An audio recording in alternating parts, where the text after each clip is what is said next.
often applying this, what makes it hard to apply this framework for folks is we take this very personally. I was a recruiter before I did this. I've interviewed 1,000 people.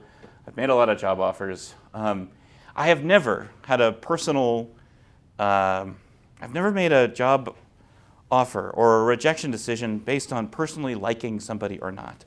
You know, it was always about, does this person fit the role? It was not personal for me. And so when we apply for something and we get rejected, it feels like it's personal about us. Like, I'm being rejected.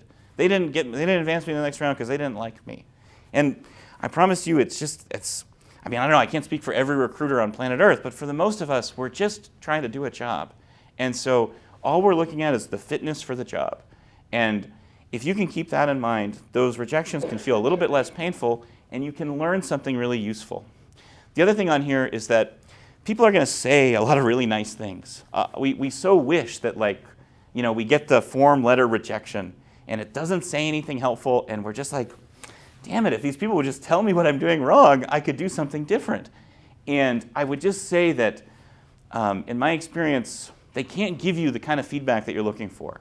The recruiter or the hiring manager that is rejecting you from a process, they can't tell you something which is going to kind of take you to the promised land. You've got to do that reflection for yourself. And the feedback you can be mindful of is what happens. What do people do?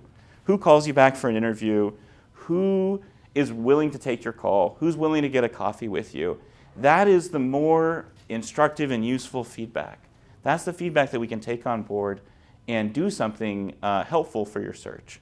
And that's more valuable than any canned response that you would get. And I remember having to write sort of feedback up for candidates, especially those who are at the late stage of the process. And we just tried to find something that we could share with people that wouldn't get us sued.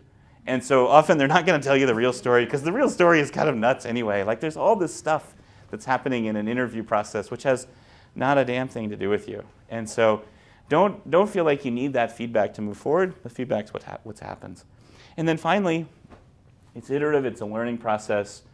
We get people who come to us in a introductory call, and it's sort of, what should I do? Where should I go? And sometimes I have an idea. I have a hypothesis about where you might fit, but I don't know the answer at the start either. Nobody does. We have to find the answer by going through the process. And every application that we send out has the chance to tell us something interesting and useful. It takes time, it takes action, it takes experimentation.